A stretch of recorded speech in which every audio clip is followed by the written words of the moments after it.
Hello, you're listening to Raw 12:51am, and tonight we're joined by prominent campaigner and activist Peter Tatchell. Welcome, Peter. Good to join you. You're here in the Oculus this evening to give a talk about Britain's nature as an economic dictatorship. Do you feel that's the result of successive governments, or do you feel it's a result of Britain's nature as a society? I think it's the result of a particular economic system that we've had for a long time since we transitioned from feudalism to capitalism. Basically, the setup is that the people who have the real leverage over our economy are a combination of government, but primarily corporate interests. We're talking in particular about the managers, directors, and major shareholders of big corporations. Those are the people who have the real economic clout in this society. They also, of course, have the main levers of wealth. Currently, at the moment, the 1,000 richest people in Britain have a combined personal wealth of over £650 billion, while the poorest 50% of Britain have less than 10% of the national wealth. So there's a huge disparity between the very rich and the very poor, or the middle incomes or lower incomes. And on top of that, that's reflected in the way in which the actual levers of economic decision making are held by a tiny, tiny minority, often just described as the 1%, but they're probably even actually smaller than that. Is that a problem in Britain alone? Is it a problem endemic around the world? Are there any exceptions to the rule? It's pretty much the global picture. There have been societies that sought to overturn capitalism, but often a new bureaucratic class took over from the private owners and managers. The state functionaries became the effective state capitalists. So if you look at China, China's a communist country in name, but in reality, everything about its economy is run along capitalist lines. Here in Britain, we accept the principle of one person, one vote when it comes to the political system, but we certainly don't have one person, one vote when it comes to the economic system.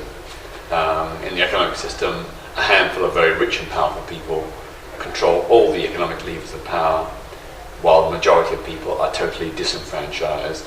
The people who work in the National Health Service, the people who work in local councils, or in national or international corporations, they have very little power or influence at all. They are beholden to what I would call a dictatorship of the very rich and powerful.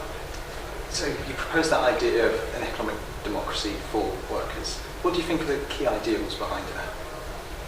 Well, a good starting point might be to require all public and private institutions to have, say, at least a third of their directors on the board as employee elected or consumer nominated.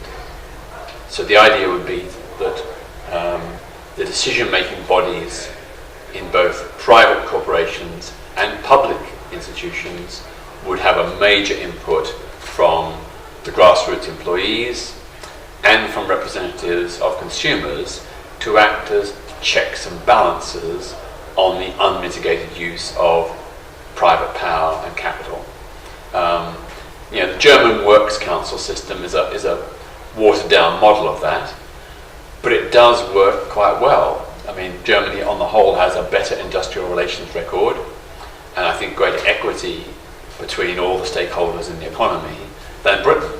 It's not perfect, it's not as far as I would like to go myself, but it shows that collaboration and cooperation, partnership and coordination between capital and labour, first of all, can get a higher level of social justice and fairness, but also result in more productive and efficient enterprises. And I think that would be a very, very useful thing to do. I say that because if you think back to the economic crisis precipitated by Northern Rock and RBS in 2008, that happened because private capital was unaccountable. It wasn't transparent, it wasn't being checked and balanced. If there'd been consumer and employee directors on the boards of RBS and Northern Rock, they would have been able to blow the whistle on those reckless reckless, irresponsible investment decisions which led to the collapse of those two big financial institutions. And that would have prevented not only those institutions going down, but also prevented the wider collapse in our banking sector. So you made that point about consumers and workers. Would you make the point that consumers and workers being on boards of banks, for example, more important than the state being involved? Well, the state can be involved, but state involvement by itself doesn't change anything. Britain's had a long history of nationalised industries. They were taken out of private hands and put into state ownership, but they were run along orthodox capitalist lines. You know, the managers and directors of British Steel or British Rail operated with the same impunity of accountability when it came to decision making as the old private owners. Those were the ones, the state functionaries were the ones who made all the key decisions, and the ordinary employees of British Steel and British Rail had no meaningful effective say. So I think state ownership is no guarantee of anything good, and in fact it usually in historic terms has replicated the imbalances in power and decision making that we've seen exist with private institutions. So I think what's really more important is not so much ownership but control. Who has control of the levers of power? And even within the private ownership system, if you have employee and consumer directors on the boards, that can go to some way towards diluting the untrammeled power of capital. Obviously, we talk about this long-term change that's required, but could this structural change in the economy be done by a single administration, or would it require the participation of successive administrations? It could potentially be done in a single administration.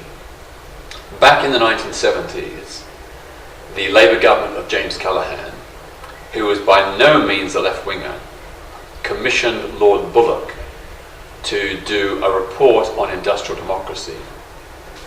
And Lord Bullock came up with a proposal that all companies, I think with 50 or 100 employees or more, should be required by law to have 50% employee representatives on the boards. 50%.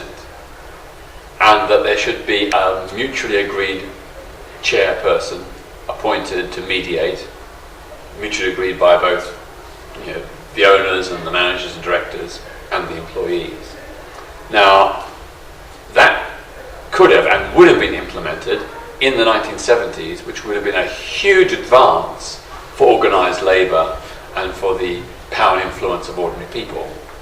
The problem was the trade unions and the left sabotaged it. They said this was corporatism. They said this was like, becoming part of the capitalist system. That, in my opinion, was a huge, huge mistake. Can you imagine what Britain would be like today if that had been implemented, where we had 50% employee representatives running the National Health Service, running local councils, running, British Petroleum and all these other big companies? That would be it wouldn't be the be-all and end-all, but it would be a huge advance in the power of ordinary working people, and I believe would have led to greater economic efficiency and prosperity, and also greater social justice and fairness. So if we talk about those advances, do you feel that politics in general in the UK is going in the right direction at the moment towards achieving those goals? Absolutely not. Do you feel that the Labour Party is going in the right direction towards achieving those goals? Absolutely not. I mean, put it this way, it was ironic that it was Theresa May, when she was elected as, Tory leader and Prime Minister, she was the one who talked about the proposal to have worker directors on the boards of companies. Jeremy Corbyn didn't propose it, Theresa May did. Now, of course, she hasn't done anything about it, but the fact that she even dared to suggest it, whereas Jeremy Corbyn hasn't, well, that indicates something seriously wrong. Now, I support Jeremy Corbyn. I think he as Prime Minister would be far, far better than Theresa May or, anybody else. his agenda is about what I call welfare statism. He wants to improve public spending for schools and hospitals, for benefits for those in need. That's all great. But he hasn't got an agenda to transform society. He hasn't got an agenda to transform the structure and nature of the economic system. And that is what we fundamentally need in Britain. We need a new contract between capital and labour, where ordinary working people, whether they work for public institutions or private corporations, have a meaningful, direct say in the way their enterprises are run, including on hiring and firing, wages, products, investment, the whole gamut. These directors are not there as tokens. They're there to have full access to corporate information, or to the information about the inside information about how the NHS is run and funded, and with full voting rights on the board, and with the power to blow the whistle on bad decisions. That's what we need, not just more public spending to keep public services going. Important though that is, we also need to change the balance of power, to give economic power to the disenfranchised millions. So you feel it's more about real structural change as opposed to just fiscal stimulus? Absolutely, absolutely.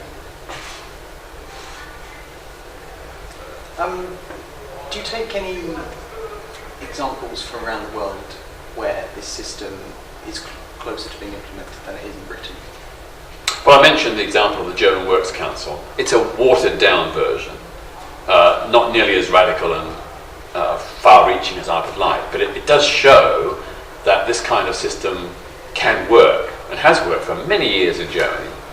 And the fact they have a better industrial relations, greater productivity, does suggest that there's something about that system that is better than ours. Now, I would go even further, but it does show that it's possible. There are other ideas as well. The industrial democracy idea was just one aspect. Another idea, it would be for pension funds, which now amount to over £1,000 billion, a third of the value of the entire stock market.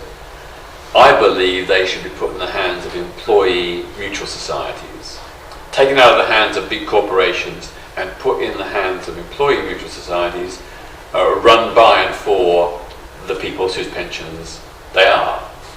And that would itself be a massive break or a massive constraint, again, on the huge power of investment the pension funds have. And if they're under employee direction, then they could invest in ways that directly impacted positively for employees. So, for example, if the employee mutual society was, say, in a deprived part of the northwest of England, they might consciously choose that their pension funds will go into community investments in the northeast of England to stimulate the local economy and to thereby benefit local people, rather than going off and investing in China or India, or indeed in London and the southeast. So they're still investing, but they're investing for social change? For social change and for the benefit of ordinary people. I suspect also that obviously people with pension investments want to get a good return, but I'm sure they're also mindful that there are other factors, environmental factors, social justice factors, equal opportunities factors, which they could peg their investments to. They could say that we want to invest in this area.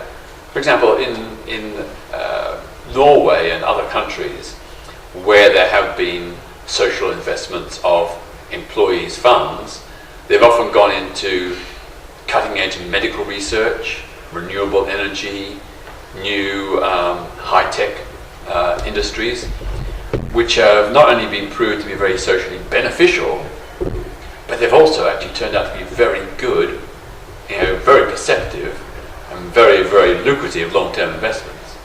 So with all that having been successful, just lastly...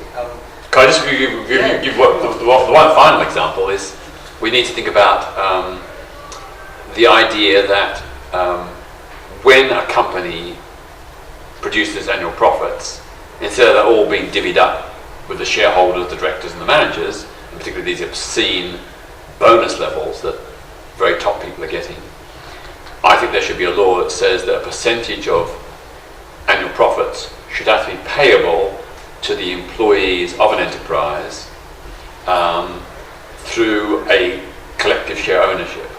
So every enterprise, every private enterprise would have an employee share fund, which would be owned collectively by all the employees in that company. And they could either take the dividends or the money, or they could invest it. It would be their choice, but they would own it. And they would get a clear return on the profits. The profits wouldn't just go into the hands of the rich and the powerful who are running the show, but the ordinary people whose labour, whose brain power and hand power has made those profits possible, they would get a share. This was a scheme that was devised in Switzerland by a Swedish economist called Rudolf Meidner in the 1960s and 70s. And it was tried in Sweden for a while until the Social Democrats were thrown out of office and the Conservatives took over. But in that period, a very substantial amount of increases in productivity and profits were handed over to employee-controlled share funds. And again, those funds were invested in lots of really productive, successful enterprises of social benefit that actually benefited people. So it was a win-win for the employees. They did things that were socially beneficial, they invested in things that were socially beneficial, and they got a good return as well. So with it all having been so successful, and just lastly, do you feel as if people's perceptions towards these kind of ideas are changing now and are set to change again in the future? I would like to think so, but I don't see it. Really? Because apart from a handful of people like me, no one's arguing the case or making the case. Everybody seems to assume the system we have is the system we're stuck with. As I said, even Jeremy Corbyn, much as I admire and support lots of his good policies, he's not actually proposing structural changes in the way in which the economic system is administered, in the way in which power is exercised in economic enterprises, whether they be in the private sector or the public. And I do think we do need to have a conversation. We need to have a serious discussion about these ideas. I'm not pretending that my ideas are the be-all, end-all, but I'm suggesting that they are a possible alternative, and we should certainly think about it. We should certainly look at ways of not just talking about public spending up or down and where it goes, but actually looking at who has control of the economy, who has their hands on the levers of economic power, who makes the decisions in public and private institutions, and how can those decisions be decentralised and diversified to a wider group of people. Peter Tatchell, thank you very much. Thank you.